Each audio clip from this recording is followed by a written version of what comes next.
Good evening, everyone. And on behalf of Motilal Oswal and all the investor, we thank the management of Gravitas for their time. We have Yogesh Bhai and Sunil Bhai and other team members from Gravitas. We will use this opportunity to get a holistic perspective on Q1 numbers. I think they have done a very strong volume growth of 51%. Again, the quarterly top line of 446 crore, a quarterly PAT rate of 21-22 crore rupees. With economy opening up, it would be very useful, Yogesh Bhai and Sunil Bhai, if you can help us as to what are the 2-3 unique highlight of this quarter.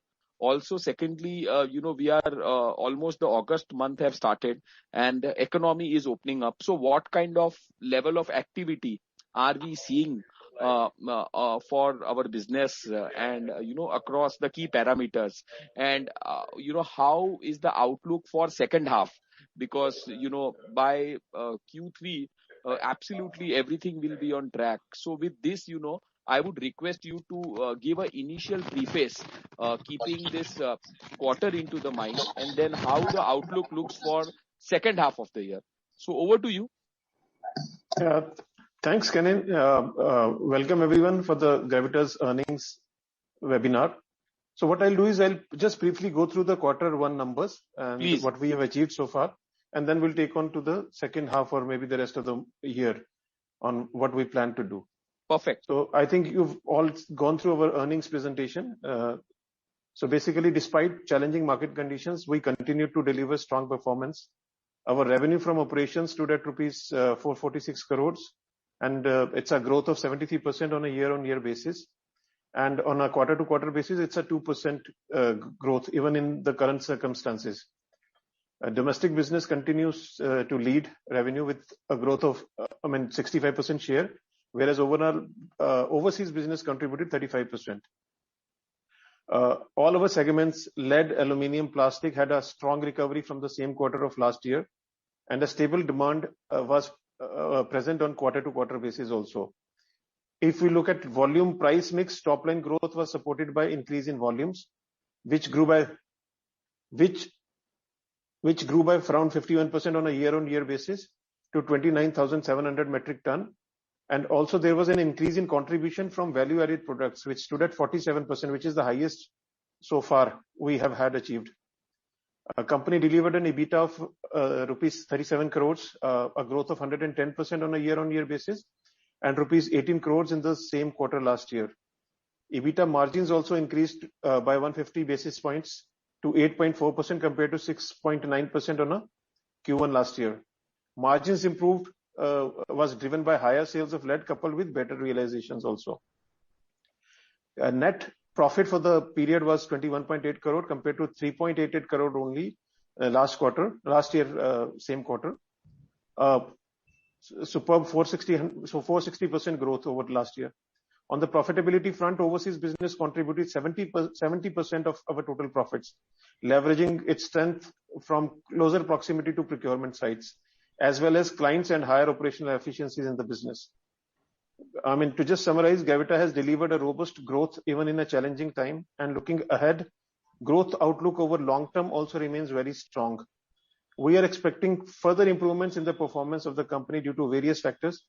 First, increase in domestic scrap volume because of new policies of battery waste management, extended producers' responsibilities, GST compliances, shifting from unorganized sector to organized sector, recycling business.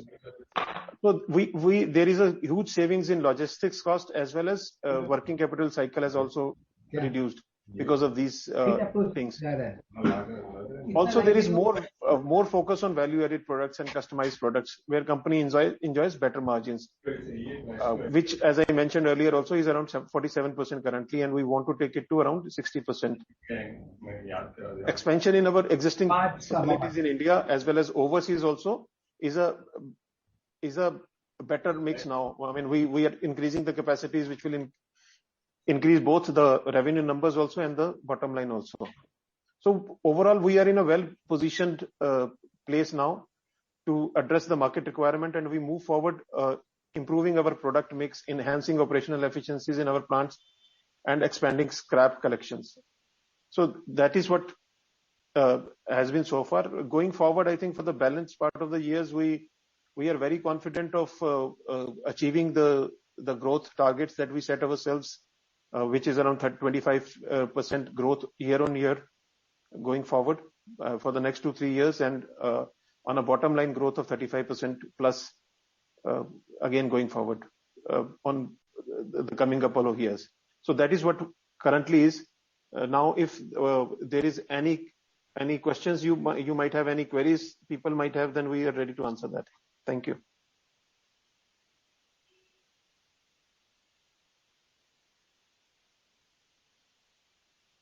Sir, the first thing on this percentage of raw material which is domestically, collected, we have gradually inched this percentage very well. For Q1, it was at 53%. So how is the trend out here? And do you think a further efficiency from this can be raked in for our business? So any thought on this basically? And and this is one of the most critical factor in our company, which is very difficult to replicate, right? Yeah. So basically, as now we are getting more domestic scrap, the availability has increased. We are into tie-ups with OEMs where we are processing their scrap for them. So what is happening is that number one, the reliance on imported material has gone down. So what we are doing is that we are keeping the imported material in the places where we have factories. We are reducing the imports. So this in turn is reducing the logistic cost, the working capital cycle, which we used to earlier incur when we bring the material to India. That is number one. And second thing, because now there is no uncertainty in the scrap coming to the factories, because earlier whenever there is a huge gap between when you buy the material and when it reaches your factory premises, you generally are sometimes overstocked, or other times you don't have stocks also. So the capacity utilizations are becoming more consistent now, and the capacity utilization have also started increasing. So it's a multiple. We are gaining from multiple benefits now. First of all, logistics cost is going down. Local scrap, your working cycle is reduced to quite an extent. Then again, the capacity utilizations are improving. The outer material, the imported material which we were earlier bringing it to India, now we are processing it outside India itself. Again, that is also contributing to the bottom line of the company. So it's definitely a very good move, and we believe that the organized recycling sector is going to benefit a lot out of these policies going forward also. Interesting, sir. Sir, what is the sense on the working capital? We as a team have genuinely worked towards optimizing the working capital. But what's the sense? Any 2-3 important factor which you would like to highlight on the net working capital cycle? So yes, Sunil ji, please. Yeah, so working capital cycle is mainly, which was earlier close to 90 days, 90 to 100 days. So that came down approximately 70-75 days at this moment, mainly because of reduction in the transit goods, which was because we were importing significantly in India. Indian plants were dependent on imported scrap. So that was the reason we were having the higher working capital cycle, which is significantly improving now, and we hope to further get it down to approximately 60-65 days in next one and a half year. So we are saving significant interest costs also, and the proportionate working capital for the incremental business is not significant, because whatever scraps we are getting from the OEMs, that's a zero working capital business, practically zero working capital business for us, because they are supplying the batteries to us. Rather, we are going to their dealers and getting the scrap from their dealers, and we just need to convert into the metal and supply it back to them. So that's the model for us. So that will further reduce the working capital cycle for us. Because there is another thing I want to add here, is that because we are changing ourselves, we are increasing capacities overseas also to cater to to the increase in the in the scrap there, because we are not importing the scrap to India anymore. So that capacity utilization will also increase slowly. So that will also increase reduce the working capital cycle going forward. Perfect. One more question is that with respect to the mix of the value added products and the way we are enhancing the percentage of value added products, whether it is, lead oxide brakes or red lead, say for next year or so, what kind of impact on margins we see? So this really, enhances the profitability mix of our this thing. So do you foresee that a large part of a margin kicker is yet to come, which in, say FY22, rest of the year or for next year, if there is a 20% top line growth with a higher focus on value added product, we can see a better margin. Any thoughts on that? Yeah, definitely, because generally the refined lead or the basic vanilla option, that as we call it, sells at around $30 on premium over the LME. But when we, in our current product mix, we are getting anywhere around $100 to $110 combined, mixed premium over LME. So definitely the balance $70-80 is coming from the these value added products and customized products. As we go on increasing the total percentage of value added products, it will add on to the bottom line. That is one part. The second part is, as we are increasing the capacity utilizations, as we are increasing the total volume, also fixed cost remains almost constant. So that will also add on to the bottom line. So these two things combined will add the overall EBITDA margins. And in addition to what Yogesh said, is that we have other verticals other than lead, like plastic and aluminium, so which are more profitable than lead. So of course we are trying to increase the more contribution from plastic and aluminium, which will also help us improving the overall margin for the company.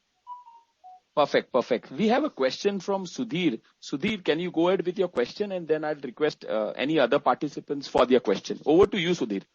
Yeah, sir. Good afternoon, and congratulations for the super set of numbers, sir. Thank you, sir. Sir, I have some 2-3 questions. First, there is some. Can you explain? I think you have a little bit explained your model, but can you explain that it is it a metal company is to analyze? Your company has to be analyzed. Is it a metal company, or is it a pure recycle company, or anyway the fluctuation in the metal price affect our margin? So if you can throw some light on that. Yeah, thank you, Sudhirji. I mean, I think a very relevant question here also, because we are basically a recycling company.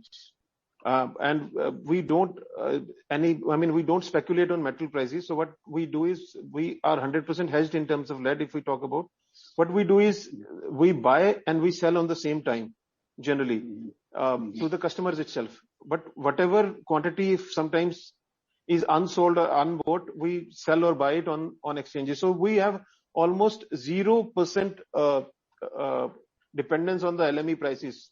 So even if you look at the last year also, the LME prices were probably one of the lowest prices ever.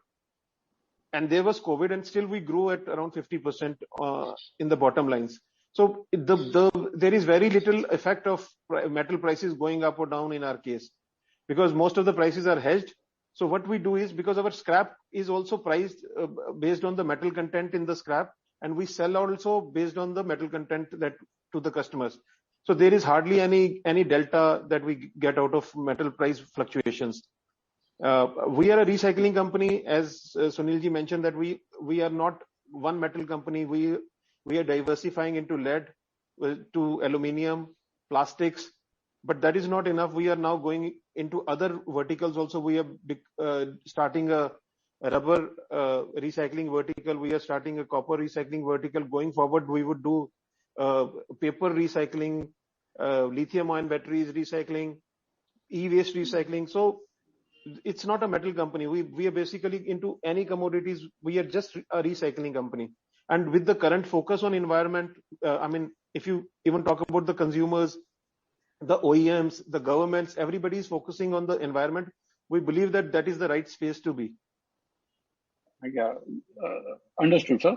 And Thank my last question, second question is, see, we are expanding into the Chittoor plant also, and we'll start the Mundra plant in the next couple of months or so.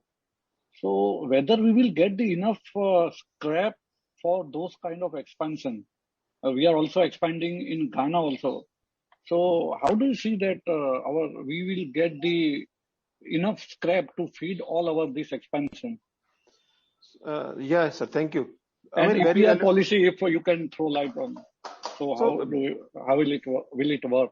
Yeah. So basically, as I mentioned earlier, also there is if we talk about 2 years back, there was not enough local scrap or Indian scrap available to the organized sector, because there was a difference between the unorganized sector is willing to pay for the scrap, the organized sector, evasion of GST or taxes as we call it.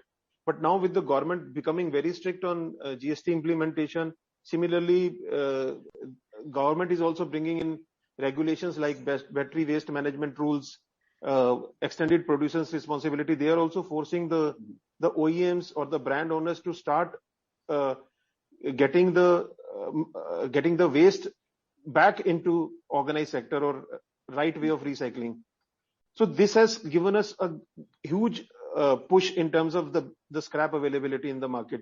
We are having tie-ups with many OEMs where we are processing their material. In fact, we are just lagging behind in terms of the overall capacities that we have and the amount of scrap we are getting. That is why you see that the working capital is higher, because what we receive and what we are able to process, there is a huge difference. That is why the capacity increase are there. So the moment, we are lagging behind. At the moment a new rotary or a new production capacity comes up, the scrap is already there for that capacity. Oh, great. Just to give you, Sudhirji, some numbers, that this market size is approximately 11,500 crores of market for lead recycling in India.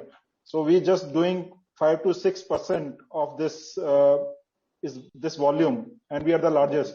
So and only 30% of this number is being done in the formal sector. So, and still 70% yet to come. So what kind of opportunity we are sitting on. Oh yeah, there's a huge opportunity. So thanks and all the best. Thank you, thanks for the opportunity. Thank you. Perfect. We have next question from Mayank and then followed by Rajiv. So Mayank, you can unmute and go ahead. Yeah, hi sir. Congratulations on good set of numbers.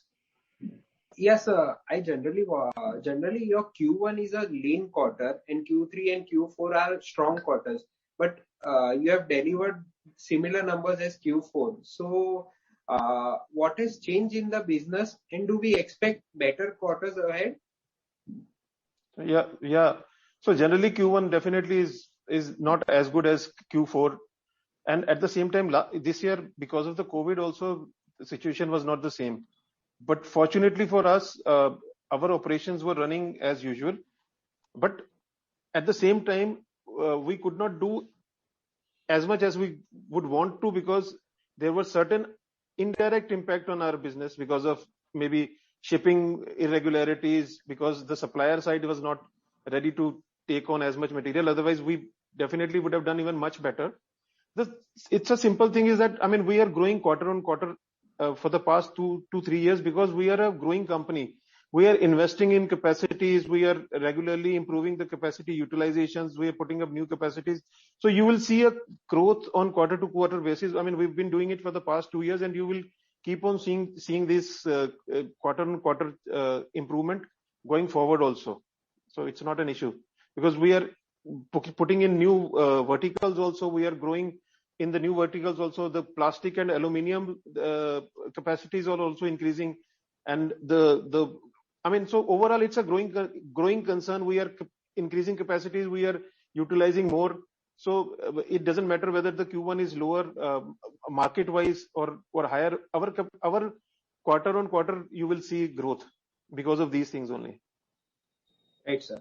So my next question is that various penalties have been levied on Pepsi, Coke, Bisleri in the range of around 10 to 50 crores rupees. So for not following the EPR rules. So what kind of traction you are seeing in those plastic recycling industries? Actually, basically, as it is, I mean, most of the OEMs are very, clear about the environmental impact of the things that the scrap is producing in the market. So what is happening is that they themselves are very aware and they want to go into areas where they are more environmental friendly, they are more sustainable. Everybody is trying on their, most of the multinationals you're talking about are aware of these things. At the same time, there is some pressure also from the consumers. Consumer is now more aware, they are environmentally aware, and they want the brands that they are using also to be sustainable, especially the young generation. So even pressure is coming to these companies, these OEMs, these brands from the consumers also. At this point in time, if there is also some policy from the government which encourages recycling, definitely is going to have huge impact. Financial impact is just a very small impact for these companies. The major impact is how their brand is being perceived because of these news. So definitely there is going to be huge traction. We have seen this in battery recycling, where, as we already mentioned, that we are getting more scrap from the OEMs. We are seeing similar impact in plastics also, in aluminium recycling also. So all in all, I think it is going to be a great going forward for recycling industry. Right, sir. Right. And sir, can I know our Mundra capacity and what will be and when will it work on full capacity? And do we have any strategic location out there? Yes, sir. So yes, Mundra, the capacity in the first phase would be around 24,000 metric ton of lead per annum. This is the first phase. We want to make it larger in the second phase going forward as we start getting more and more domestic scrap, and also as we will divert all our imported scrap to Mundra. So this will increase. In the first phase, we are expecting some, it's already, the plant is ready. We are waiting for some approvals to start this plant. Probably it will come in this month or the next month. So in the second half, we'll see the Mundra plant working. The first year itself, I think it will work on, say, 50% of the capacities. But next year onwards, it will start working at optimal capacities, which is around 70-75%. So, but Mundra is a specific, it's a very strategic location for us because it is at port. It's around 15 kilometers from the port itself, which is the largest port in India. So what we are planning to do is making it an export hub. So whatever imports of battery we were doing earlier, we are bringing it to inland plants like Jaipur, Kathua, etc. Now we will keep those scrap at Mundra itself, and the inland plants will run on domestic batteries. That is first part. Second part is Mundra. We are trying to make it a overall recycling hub. We will introduce plastic recycling also there. We will introduce aluminium recycling. We will introduce copper recycling going forward. So we are trying to make it a recycling hub in Mundra, where we will import materials, recycle it, and sell it to the markets in Europe and Americas. Right, sir. Thank you. I'll join the queue for next set of questions. Yes. Yeah.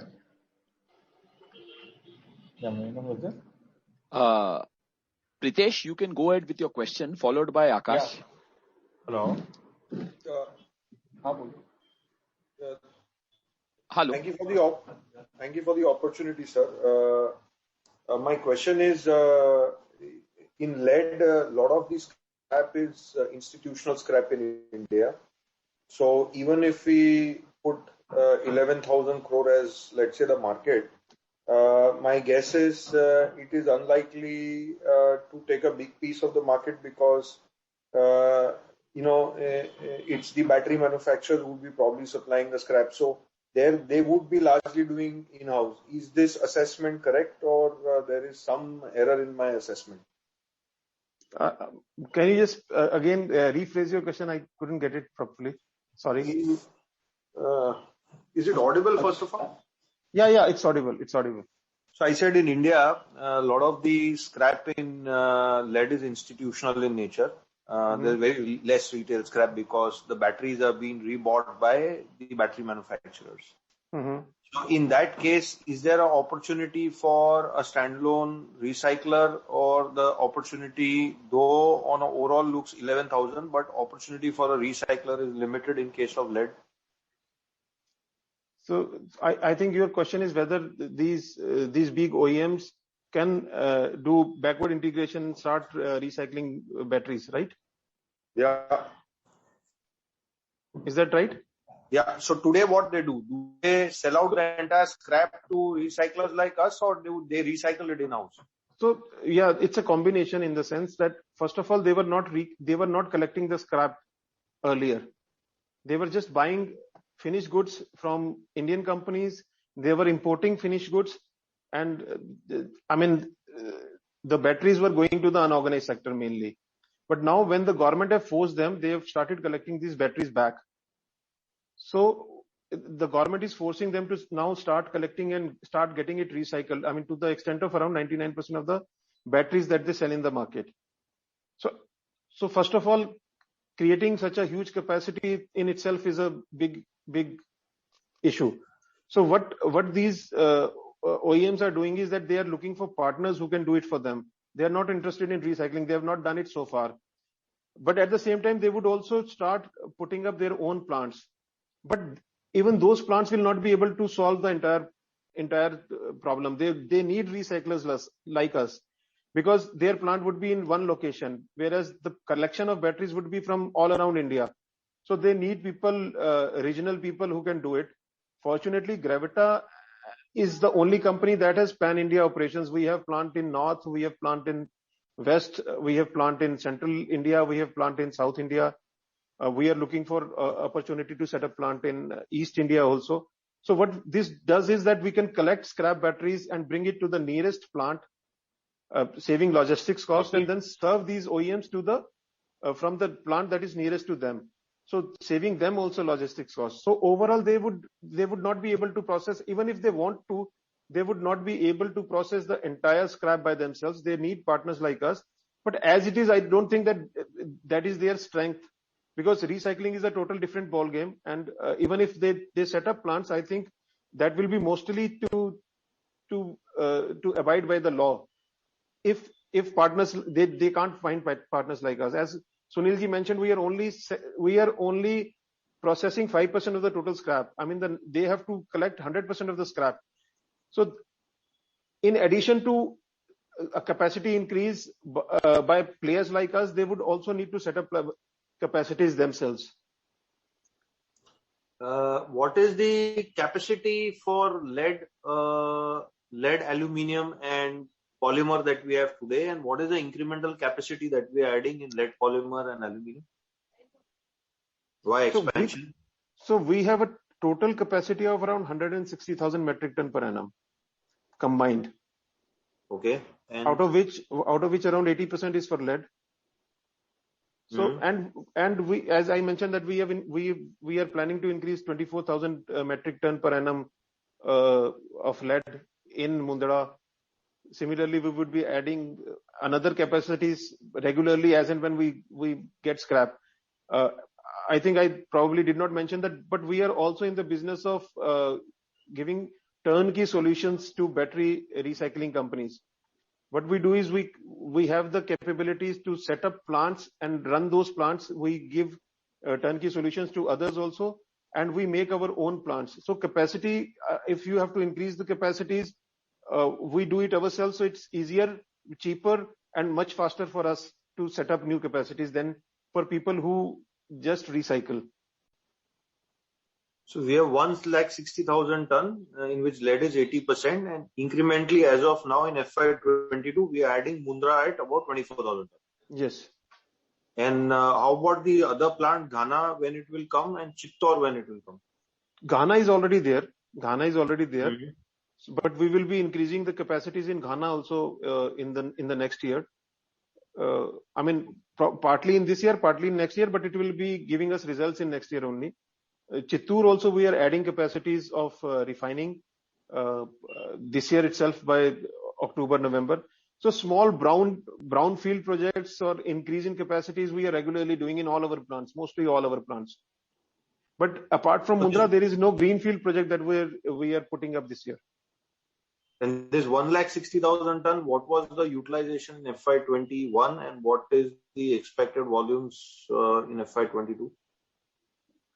Sunilji, you have those FY21 was approximately 65% capacity utilization, but at this moment we are running approximately 77% capacity utilization.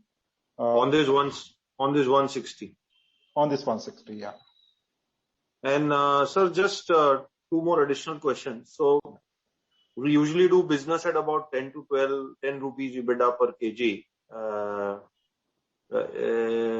across these 3-4 items that we do in metal or polymers.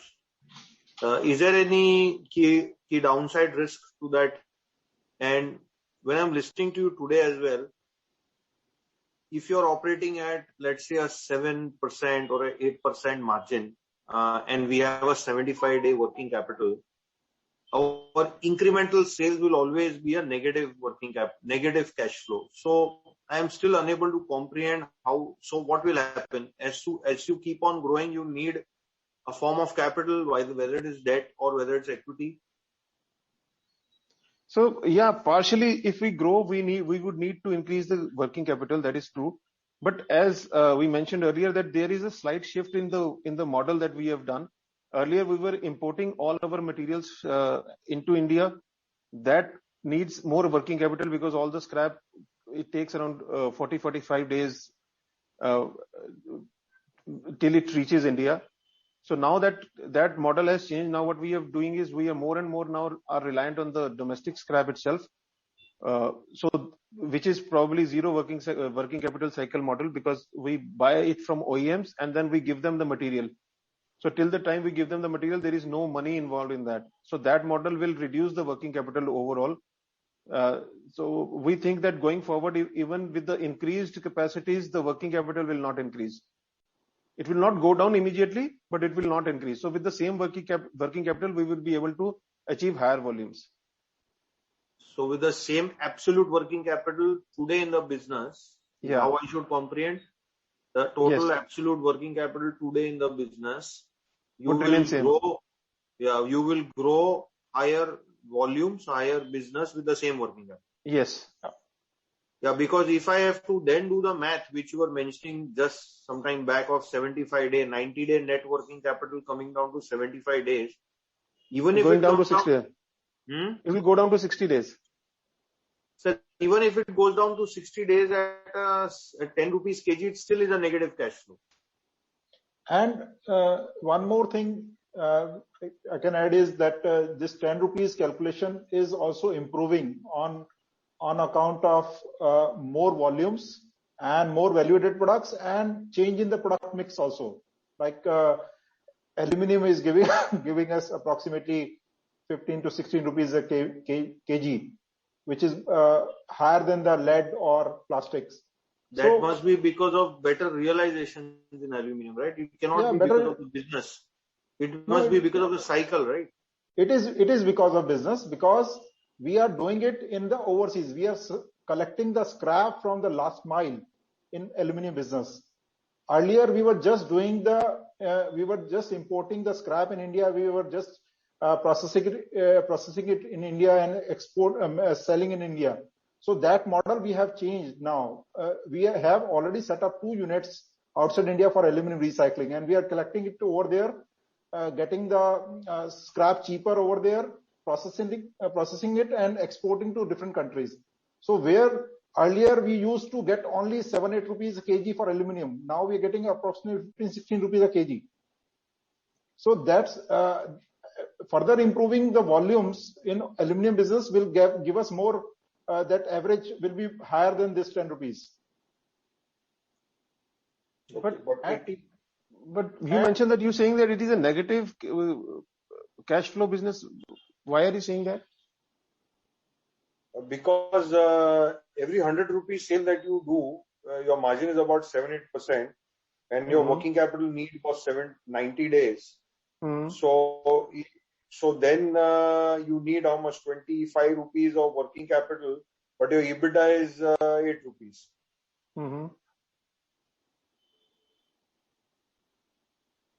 And that was visible for the last 5 years in the cash flow. So what cash flow is to come out of the what EBITDA was generated and what cash flow was generated, the EBITDAs used to not generate cash flows. Because so FY21 was the first year when definitely you are saying right, because at that time we were importing the scrap in India, but FY21 we started differently. The change in the model, we getting more scrap from domestic, that is zero working capital business. So with the working capital coming down, working capital cycle is also coming down, as we discussed. From currently it is came down from 90 to 75, and it is further coming down to 60-65 days. So that will help us in improving the cash flow, overall cash flow for the business. And how much portion of the business is India business? 65%. India business is approximately 65%. So this 65% of the business now, which was import fed, will be completely domestic fed? Not immediately, but slowly it will be converted into domestic business. Okay. And that will be at what credit, what net working will it be operating at? So ideally, it should give zero working capital because it's a barter kind of arrangement. Okay, so one is idle, and what would be a realistic one? Maybe 10 to 15 days. Okay. Thank you, sir. So 60% of your business goes to 15-day working capital, which is today at about 70 days. Yeah, 75 days. So that is 75 days is the blended combined working capital cycle.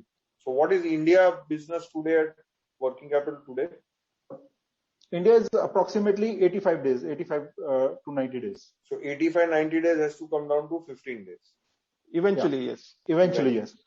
And but that is not all, because as I mentioned that we are putting up a export oriented unit at Mundra, so it will still be based on imported scrap to some extent. So it will not 100% be a domestic scrap versus all Indian plants would not run on domestic plant. There would still be some imports happening at Mundra plant. But because earlier, in this 90 days, 85 days, what we are doing is we are bringing them inland also, which takes around 20 days, 15 days coming in and then 5-6 days going out. So that 20 days would be saved if we set up that export into Mundra. So what will be Mundra's working capital cycle then, if it is import fed and exported out of the country? Around 60-65 days. It will be 60 days. Yes. Okay. And the international business, which still operates at, let's say, so if your company level is 75 and India was 90, then international business will be operating at 60-65 days, right? Yes. So 50-55 days. 50-55 days. Even there is a downside chance, because even at 55 days, every incremental sale that you make will be a negative cash flow. No, there the margins are much higher. There the margins are much higher. Yeah. In our overseas plants, the margins are much higher. The gross margin would be around 18 to 20%. And EBITDA? EBITDA is close to 12%, 12 to 13%. Okay. Thank you, sir. Perfect. I think next question, Akash, you can go ahead, and then Sarthak. Okay, sure. So, sir, Akash this side, I think a lot of my questions have already been asked by Pritesh. A couple of questions that I still have. So one is like the inventory turnover is pretty low and it has decreased year on year for the last couple of years. So just wanted to understand why is that happening, because if we are doing it in India, we are moving raw material sourcing from India, like the scrap sourcing from India. Why should it be going down rather than going up? So there are two answers. First of all, is we are building up inventories because we are increasing capacities. So any new plants that come up would any new plants that come up, we build up capacities for them, and that new plant doesn't work at 100% capacity utilization or optimal capacity utilization. So that is creating some mismatches. And also, the Indian plants are still, as I mentioned, that it's a 90-day cycle. To reduce it immediately is not possible. You have to first of all set up plants overseas to take up that capacity. Only then you can use the Indian plants for domestic scraps. So we've been doing this for the past 2.5 years, and last year onwards it has started showing results, and this year probably it will show you better results, because till this time we were in a transition where we were also getting imported stuff and we were getting scrap from India also, and we wanted to see whether this scrap that we were generating in India is sustainable or not. Only then we can stop importing the material. And you have to also put up new capacities overseas so that whatever scraps you are bringing to India, you can keep it at those locations itself. So if and in addition to what Yogi said, in recycling business there is no credit actually. So we were having only 0 trade payables, if you can see last 10-year history. So this is only last 2 years when we started the business with the OEMs. We started the contract with the OEMs that they will give us the scrap and we will give them the metal back. So that's why the inventory is increasing along with the increase in the trade payable also. So it's not impacting our cash flows. Sir, if I know that's actually not true, because if I look at working capital to sales, it has for the last 19, 20 and 21, it has stayed in the range of 0.21, 0.22, but the delta working capital to delta sales, that has been going up, and that is what something I track very closely, that for every incremental sales, what is the incremental working capital getting pushed into the business? So either it could be due to inventory, it could be due to receivables, but you have that number going up. If you look at the numbers in detail, I can share my Excel sheet separately with you. So partly, what Yogesh explained that definitely we were having the higher inventory because of the more scrap from the domestic market. So we were just waiting for the right time to expand the capacities, and immediately seeing the higher scraps coming in, we started putting up the Mundla plant for absorbing that additional inventory, additional scrap. And consuming that scrap in Mundra, and import will be coming to Mundra, and domestic Jaipur will be free from the imported scrap and consuming the more domestic scrap. So that now whatever you see in March 21, that is already, that inventories are already consumed. Okay, that is consumed. So going forward, this should improve. Amit, there is one more thing I would want to add here, is that, as I mentioned earlier also, that we are playing a catching up game, in the sense that the inventories or the scrap that we are collecting and the capacities that we are building up, there was a gap. We were also always doing catching up. So that is probably why the inventories have gone up. But at the same time, I would like to add here that all these inventories, whatever inventories we have, is already sold inventories. So there is very little risk of anything going wrong in these inventories. It's not something that can go obsolete. It's not something that will change if the metal prices go up or down. So these are all sold inventories, which is as good as cash in our hands. Okay, basically it's like, as you said, barter. You get in and then you process it and pay it back, right? Yes. So even if it goes up, it doesn't matter. Okay, got it. So, I mean, it just blocks your working capital through some way or other. Yes. If I look at it, sir, what I'm playing back what you said. So suppose 2-3 years down the line, our overall working capital cycle reduces, right? So the company at that point hopefully generates enough cash, right? So where do you plan to put that cash to use? Will it be capex? Will it be going back to shareholders? What's the plan? So it will be a mix of both. I think till the time we will keep on finding avenues for growth, we will definitely want to grow. But at the same time, we have a policy of dividend in place where we give certain part of the PAT back to the shareholders. That will keep on happening. But at the same time, we will not stop growing, because we see huge opportunities in recycling business in India as well as outside India. As I mentioned, Sunilji mentioned, we are only doing 5% of the total scrap in India for lead. There are other verticals also. There is lithium-ion batteries also. There is e-waste, paper. So we don't see that anytime in near future we would not be growing. But at the same time, yes, part of the cash flows would go to the shareholders also. So I am more than happy if you do not give dividends but you plow it back into the business at higher returns. Yes, so thanks. Just one thought, the last question from my side. Now, since you are venturing into non-lead scrap business, right? Paper, nylon, lithium ion. So the working capital cycle will be different for each, right? Because paper has a different cycle altogether as compared to lead. Lead is consumed, produced, and processed the same way back. So what sort of working capital do you see changing up? Because that is something you have not mentioned. Going into different business is fine, but what will it impact have overall on the inventory, on the working capital, receivables, payables? Just want to get it. So in some of the verticals like copper recycling, aluminium and plastic, as we are already doing, it's a similar system. It's a similar setup. For e-waste and for lithium ion also, I think it's going to be more or less same. But paper would be different. Paper definitely would be different there because it's more of a local system in place where probably we would go. But that is not something we are setting up today. We are still planning on going into those spaces. So we don't know exactly how the working capital cycle would work till the time we get details of that. So, but otherwise, the immediate things that we are doing is copper and rubber recycling. In those two things, it's fairly similar. Fair enough. Okay, sir. That's it from my side. Thank you. Perfect. We can take last two more questions from the participants. Sarthak and Rajiv, you may start. Yeah. Hi, Yogesh. Hello. Hi, Sunil. Yeah, hi.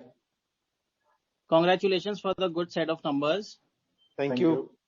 I want to ask you one question. Since you mentioned earlier, all the facilities or factories is profitable. All of your factories are profitable. How do you get the payouts from African country or some other country back in India?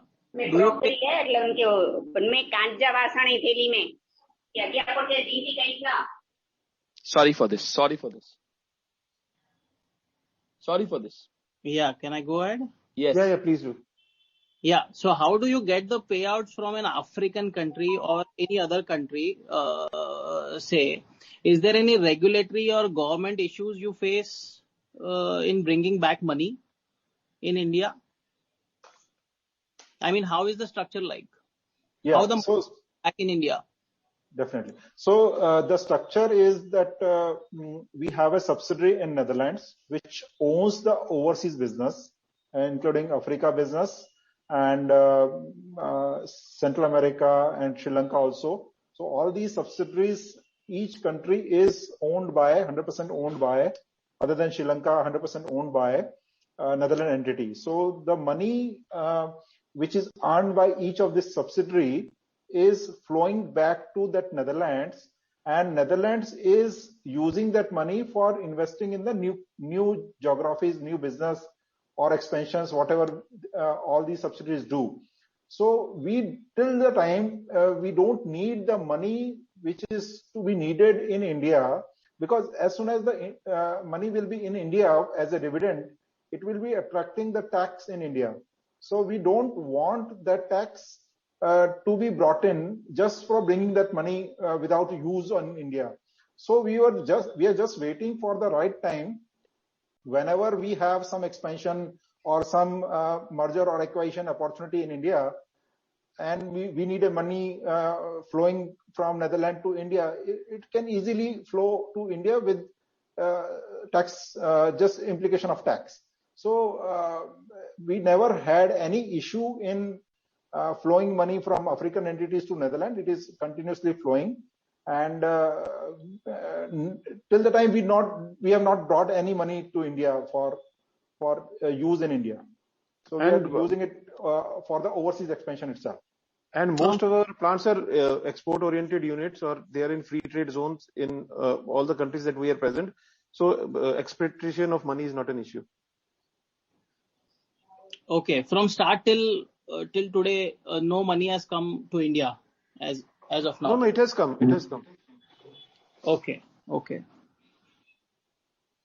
And second question is there any update on the contract between Exide? No, there is no contract with Exide as of now. Okay. That's all from us. Any final question from any of the participants before we give it? Rajiv, you have any questions? Or